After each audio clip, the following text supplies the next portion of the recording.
स्वागत है एक नई वीडियो में। दोस्तों इस वीडियो में बताने वाला हूं कि आपके पास Vivo V23 Pro है या फिर 23 है या फिर 20 Pro है, आप किस तरह से वाईफाई कनेक्ट कर सकते हैं, वाईफाई की प्रॉब्लम को फिक्स कर सकते हैं।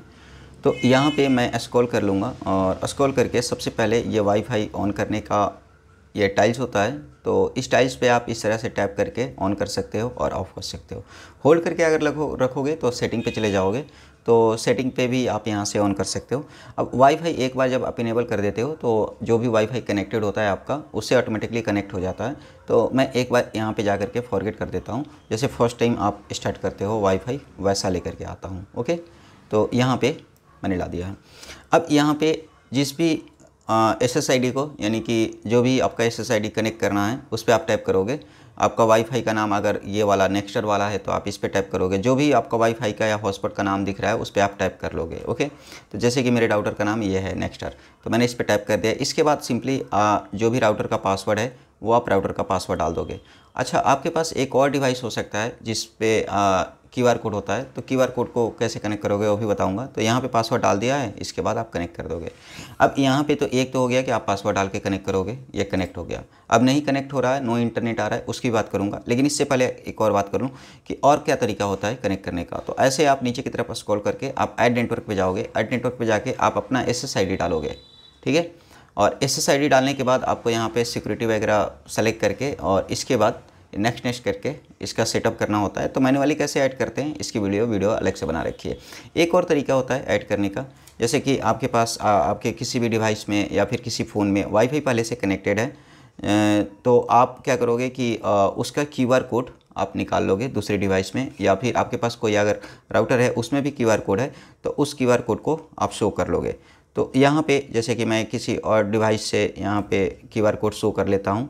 तो यहाँ पे QR कोड मैंने शो कर लिया है, ये है हमारा डिवाइस, और इस डिवाइस पे ऐसे टैप करके QR कोड शो कर लिया है। और अगर कनेक्ट करना है आपको स्कैन करके, तो ऐसे स्कैनर पे आप क्लिक करोगे और ऐसे आप स्कैन कर लोगे। अब ये हॉटस्पॉट का QR कोड है, वाईफाई का है, कोई फ़र्क नहीं पड़ता, बस ये इंटरनेट का QR कोड होना चाहिए। तो आपका यहाँ पे कनेक्ट हो जाएगा। ओके, अब कनेक्ट हो गया है। अगर काम नहीं कर रहा है, नेटवर्क नहीं काम कर रहा है, तो आप ऐसे सेटिंग वाला आइकन पे टैप करोगे और फॉरगेट कर दोगे।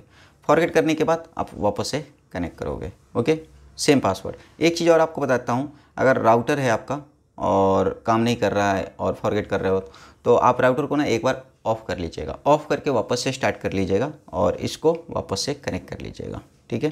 तो आपका काम करने लग जाएगा 100%। ओके, और किसी किसी केस में ऐसा भी होता है कि आपका ये सारा कुछ कर लिया फिर भी काम नहीं कर रहा है और उसी सेम राउटर से कोई और मोबाइल चल रहा है। तो मैंने बताया था कि राउटर को एक बार बंद करके स्टार्ट कर लीजिएगा, क्योंकि कभी कभी क्या होता है कि उसमें जितनी भी लिमिट आपने सेट कर रखी होती है IP एड्रेस की, उतनी फुल होने के बाद भी ऐसा दिक्कत आता है, नहीं तो आपका जो राउटर होता है स्टक हो जाता है। या फिर थर्ड ऑप्शन होता है कि आपको नेटवर्क रीसेट करना होगा। लेकिन इससे पहले वाईफाई की कुछ और सेटिंग बता दूं आपको। नीचे में नेटवर्क प्रेफरेंस का ऑप्शन होता है, इसको ना आप बंद कर दीजिएगा, क्योंकि जब भी कोई पब्लिक या फिर कोई ऐसा वाईफाई डिटेक्ट होगा जिसमें पासवर्ड नहीं लगा हुआ है जो कनेक्ट हो सकता है, तो ये स्कैन करके उसको रिकमेंड करेगा। और ये पब्लिक नेटवर्क वाला जो मैंने बात बताया था उसके लिए सेकेंड ऑप्शन होता है। तो ये आप मत कीजिएगा, इससे बैटरी काफ़ी कंज्यूम होता है। और यहाँ पे जितने भी नेटवर्क आपने एक बार कनेक्ट कर रखे होते हैं वो सारे दिख जाते हैं यहाँ पे टैप करके आप उसको देख भी सकते हो और साथ में आप फॉरगेट भी कर सकते हो। ओके, अब यहाँ पे मैं बैक कर देता हूँ और बैक करके आपको एक चीज़ और दिखाता हूँ, नॉन कैरियर डेटा यूजेज। तो ये वाईफाई डेटा यूजेज होता है, तो वाईफाई डेटा यूजेज और डेटा यूजेज की सेटिंग आप देख लीजिएगा। अब अगर इन सब से काम नहीं बन रहा है तो आपको क्या करना है कि मोबाइल के सेटिंग पे चले जाना है नॉर्मली, और सेटिंग में जाने के बाद ऐसे आपको नीचे की तरफ चले जाना है और सिस्टम पे चले जाओगे और रीसेट ऑप्शन पे चले जाओगे और यहाँ पे वाईफाई मोबाइल डेटा को रीसेट कर लोगे। रीसेट करके वापस से कनेक्ट कर लीजिएगा, आपका प्रॉब्लम फिक्स हो जाएगा। तो इस वीडियो में मैंने वाईफाई की लगभग सारी चीज़ें बता दी है। कोई भी कोई दिक्कत होती है, कोई क्वेरी है तो नीचे कमेंट सेक्शन में कमेंट कीजिए। मिलते हैं नेक्स्ट वीडियो में, तब तक के लिए बाय बाय।